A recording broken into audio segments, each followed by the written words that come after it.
Welcome back to the Reading and Writing Podcast. I'm joined on the podcast today by Julia Argy, author of the debut novel, The One. Salon.com wrote about the novel. A fast-paced and literary debut novel, The One manages to be entertaining in its examination of behind the scenes and searing and true in its send-up of love. Julia, welcome to the podcast. Thank you so much for having me. Absolutely. Well, if someone hasn't yet heard about your novel, The One, how would you describe the novel?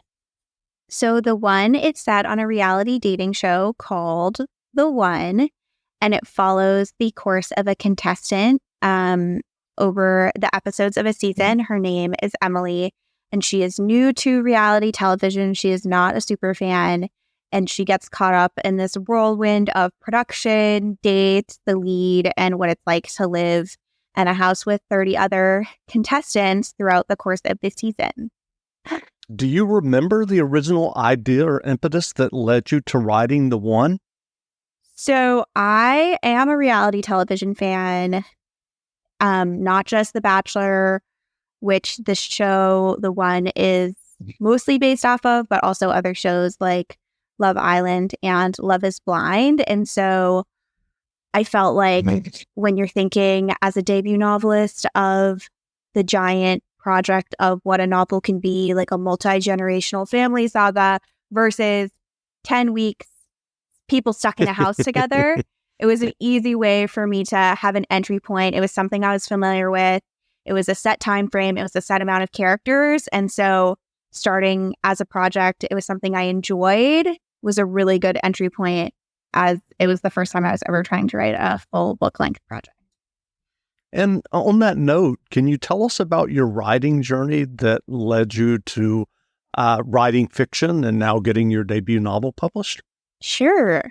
I was not one of those kids who always wanted to be a writer. I was always a big reader, but creative writing wasn't really on my radar, so much so that I went to college and I studied statistics.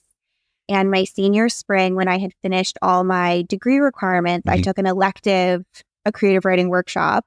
It was my first time ever dipping my toes in. And my professor was really supportive of me and told me about MFA programs, which are often funded multi-year programs where you might do a little bit of teaching, but for the most part, your professors really want you to work on your writing, whether that's short stories or novels. And so I had already had a job in STEM lined up after graduation. So I did that for about a year or so, applied to programs, and then made the transition once I realized that, despite people not often saying writing could be a real career path, it seems like maybe I could have an in to get into that world.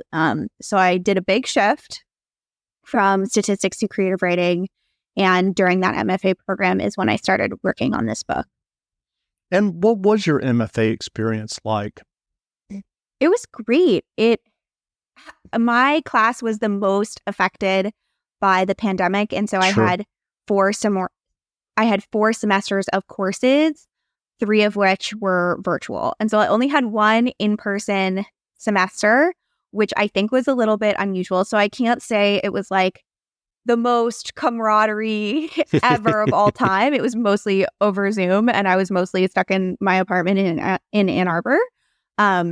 But it afforded me so much time to work on my book, and I felt like, as someone who had come from working like a 40-hour-a-week job, I was like, I'm never going to have this much time to write again unless I somehow become a full-time novelist.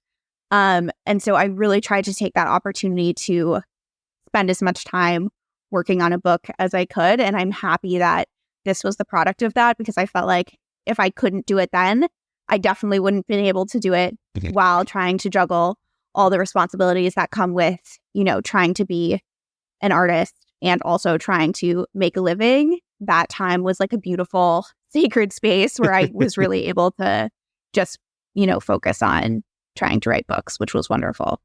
Sure. And you said this is your debut novel. I'm curious, what was your writing process when you were working on The One? Did you sit down and kind of dive into the narrative to kind of see where the idea took you? Were you someone who does a little bit more plotting beforehand. How did that work for you?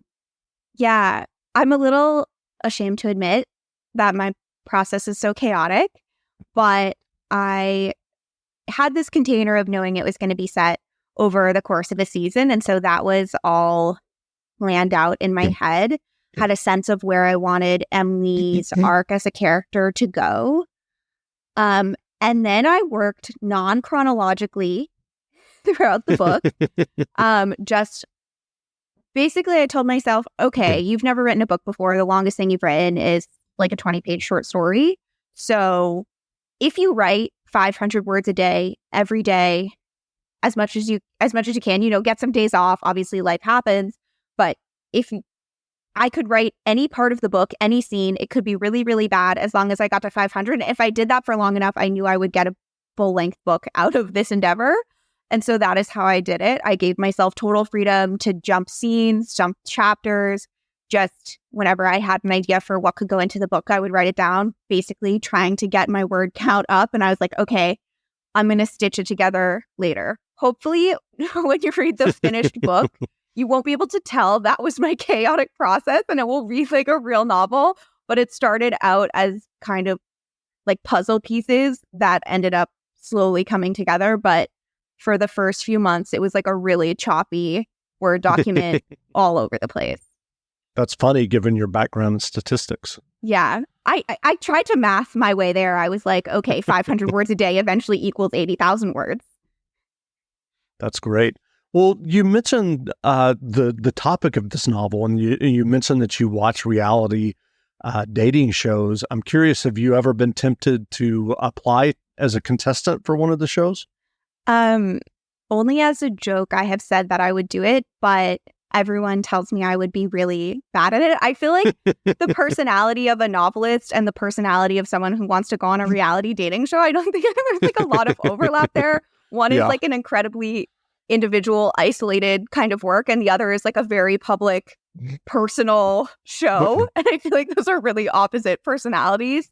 And so I'm definitely more in the novelist camp, though I think part of what people are interested in when they watch these shows is, first of all, what are the kinds of people who go on these shows? I think that's a very interesting question. I've never met someone who in real life has done this, so it was a lot of speculation. And then also, what would it be like to be in this kind of contained, pressurized, sleepless, but also kind of glamorous environment? It felt like really rich material for working on a novel. So a lot of it was an act of imagination on my part. I've never been on a show, have not applied to one, but I was interested in what that behind the scenes would look like and feel like as a contestant. And did you do any research or talk to any contestants to kind of get that behind the scenes? I listened to podcasts about people who had been on them before and read a few blogs. And it got to a certain point where I was like, this is just like a nonfiction book about what it's like to be behind the scenes. And it's no longer interesting. It's just weird details that I heard. And I was like, okay, I need to shift my perspective into this being an actual novel that's based in research, but that I can take creative liberties and really be able to engage with what I think good novels do, which is, the arc of a character and, that kind of thing, as opposed to it being like a very dry, like, I hear that they can't have name brand deodorant showing on camera. Like, that's not what people really want to, maybe some people want to read about that, but that was not the point of my book. And so dialing into that right amount of what's juicy behind the scenes details that I found out about and what are things that actually move the plot forward, that was one of my hurdles in the early drafts. Interesting. What was your path to publication once you had written the novel in terms of finding an agent or a publisher? Yes. So I submitted the first full draft of this as my master's thesis and then revised over the course of a few months and started querying agents. When I applied to MFA programs, I applied to 10 programs and I was like, I'm going to query 10 agents because that's a round number. And that's what I did last time and it worked out great. And so going to an MFA program, you often have agents coming to visit to introduce themselves. often what you hear from them is send me your full length book when you have it. They don't tend to sign people based on stories. And so I had a few connections from people who had visited the program, and then I just like cold queried a bunch of agents I admired. So it was a good mix. And then from when I queried, I quickly got interest. So the whole process took like maybe 2 weeks, which I think is pretty unheard of. But it was really only because I had met with some of these people in my MFA program. So they knew my name and had told me to send them the full length book. And so I was like, here's that full length book you asked for. Please check it out.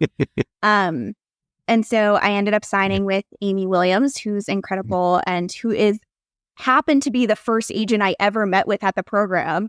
And then when it finally came around to querying this big batch, she was the person who I thought most understood my vision for the book. And then we did maybe 2 or 3 rounds of edits, getting like more close to the line as time went on. And it sold 5 months after I signed with her. So I think for publishing and writing books, very, very quick. Sometimes you hear debut books take like 10 years. And I started writing this fall of 2020 and it's getting published in spring of 2023. So very fast turnaround compared to a lot of publishing. That's a great experience. Well, what writing advice would you offer for those who are working on their own stories or novels? That's a great question. Well, if you can swing the 500 words a day, that worked for me. Obviously, as I said, had I been working in a 40-hour week job, I don't think I would have been able to do that. So I'm very sympathetic. But in terms of what I was struggling with as a writer, it was definitely not kind of a lack of idea issue. It was a lack of feeling confident in the fact that I could write a book from beginning to end. I think there's so much magic as a reader when you pick up a book and you get from page 1 to page 350 and it just seems like a real story.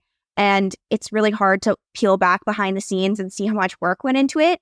And so knowing that it can be really messy, as I described in those early stages, but still come out with an actual hardcover book by the end of it that, someone picking it up can have that same experience with, even though my experience as the writer is like, wow, I remember when this was really bad and I had to do a lot of work to get it better, even once it gets to that like full draft point. So keep the faith that no matter how bad the first early pages are, it can turn into a real book that functions with a beginning, middle, and end.